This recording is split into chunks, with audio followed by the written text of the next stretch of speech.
Helen Keller, ये सिर्फ एक नाम नहीं है बल्कि इंस्पिरेशन है पूरी की पूरी दुनिया के लिए। अगर आप डिटेल में जानना चाहते हैं कि उन्होंने ऐसा क्या अचीव किया है अपनी लाइफ में जिसकी वजह से उनको एक इंस्पिरेशन की तरह देखा जाता है पूरी की पूरी दुनिया में, तो उनकी ऑटोबायोग्राफी है the story of my life, उसको आप पढ़ सकते हैं। और उनके ऊपर एक मूवी बनी है जिसका नाम है द मिरेकल वर्कर, वो मूवी आप देख सकते हैं। और 2005 में एक मूवी आई थी इंडिया में ब्लैक के नाम से, जिसमें अमिताभ बच्चन थे और रानी मुखर्जी थी, तो आप वो मूवी भी देख सकते हैं। That was inspired from the life of Helen Keller. Helen जब सिर्फ 19 महीने की थी तब उनको एक बीमारी हुई थी।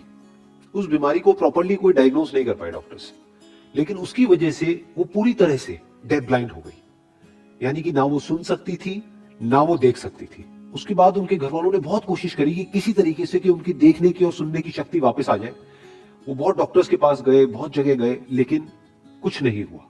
जब हेलन 6 साल की थी तब उनके कांटेक्ट में आई उनकी टीचर, जिसके बाद उनकी लाइफ पूरी तरीके से चेंज हो गई। इनफैक्ट जितना रोल हेलन का है उनकी सक्सेस में या उनकी अचीवमेंट्स में, उनसे बड़ा रोल उनकी टीचर का है।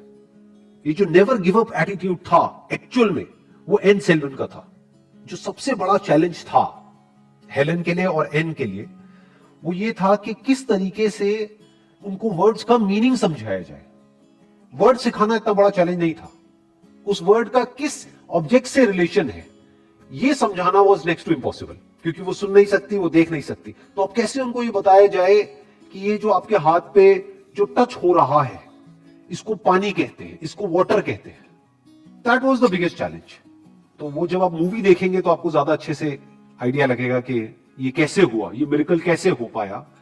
लेकिन उस मूवी में एक बड़ा इंटरेस्टिंग पॉइंट आता है जहां पर जा करके जो एन है यानी कि उनकी टीचर, हेलन की टीचर, वो हेलन की मदर को बोलती है कि मेरा सबसे बड़ा चैलेंज यही है कि किस तरीके से मैं इनको कम्युनिकेट करूं, किस तरह से हेलन को बताऊं कि इस वर्ड का मतलब ये होता है कि ये टेबल है, ये चेयर है, कैसे बताऊं, ये मेरा सबसे बड़ा चैलेंज है।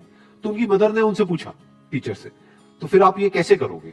तो उनके टीचर ने जवाब दिया कि मुझे नहीं पता कि ये कैसे होगा, लेकिन बिल्कुल ऐसे ही होगा जैसे कि एक पंछी होता है, एक मूवमेंट आता है उसकी लाइफ में जब वो उड़ जाता है, ऐसे ही हेलन की लाइफ में एक मूवमेंट आएगा। वो कब आएगा कोई नहीं बता सकता, लेकिन एक मूवमेंट आएगा जब ये क्लिक हो जाएगा हेलन को कि इस वर्ड का मतलब ये होता है। And this was the actual miracle. और जो पहला वर्ड उनके मुंह से बाहर निकला था वो था वाटर। उसके बाद में उन्होंने कभी भी पीछे मुड़ के नहीं देखा। उसके बाद में वो अपनी मदर के पास में गई, फादर के पास में गई, उनको टच किया, जाकर के अपनी टीचर से पूछा अच्छा ये कौन है? तो उन्होंने लिख करके बताया कि ये मदर है, ये फादर है, ये टेबल है, ये चेयर है। उसके बाद में वो सिलसिला शुरू हो गया। इनफैक्ट ये जो स्टोरी है ये सिर्फ हेलन की नहीं है, ये हेलन और एन की स्टोरी है, क्योंकि मरते दम तक एन ने हेलन का साथ नहीं छोड़ा। तो ये सिर्फ एक टीचर और स्टूडेंट की रिलेशनशिप नहीं है, ये एक दोस्ती की कहानी है, कंपेनियनशिप की कहानी है। तो इस कहानी से सिर्फ हम ये नहीं सीख सकते कि इम्पॉसिबल कुछ भी नहीं है इस दुनिया में, हम ये भी सीख सकते हैं कि एक रिलेशनशिप क्या होती है, कि अगर दो लोग साथ में आ जाए जिनकी अपनी अलग अलग पावर्स हो तो वो दोनों मिल करके किस तरीके से मिरेकल्स कर सकते हैं। तो हेलन उसके बाद में सीखती चली गई वर्ड्स, वर्ड से बने सेंटेंसेस, सेंटेंसेस से फिर ग्रामर, फिर उसके बाद में लिप्स को टच करके और थ्रोट को टच करके वो बोलना भी सीख गई। और वो दुनिया की पहली ऐसी इंसान बनी जो कि डेफ ब्लाइंड होने के बावजूद भी उन्होंने अपनी ग्रेजुएशन कंप्लीट करी बैचलर ऑफ आर्ट्स में। लेकिन वो यहां नहीं रुकी, ये सिर्फ एक शुरुआत थी। तो ना सिर्फ उन्होंने पढ़ा और बोलना शुरू किया, उन्होंने लिखना भी शुरू कर दिया। उन्होंने कई बुक्स लिखी, जिसमें से सबसे पॉपुलर उनकी जो बुक है वो है the story of my life, जो उनकी ऑटोबायोग्राफी है। और सिर्फ इतना ही नहीं, पूरे वर्ल्ड में उन्होंने ट्रैवल किया एज अ लेक्चरर।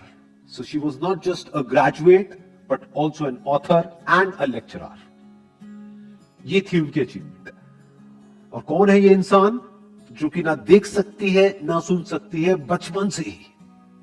तो इस इम्पॉसिबल काम को इन दोनों ने मिलके, हेलन ने और एन ने मिल करके कैसे पॉसिबल किया, ये अगर आप और डिटेल में जानना चाहते हैं तो आई स्ट्रांगली रिकमेंड यू कि एक बार ये मूवी जरूर देखो आप, द मिरेकल वर्कर।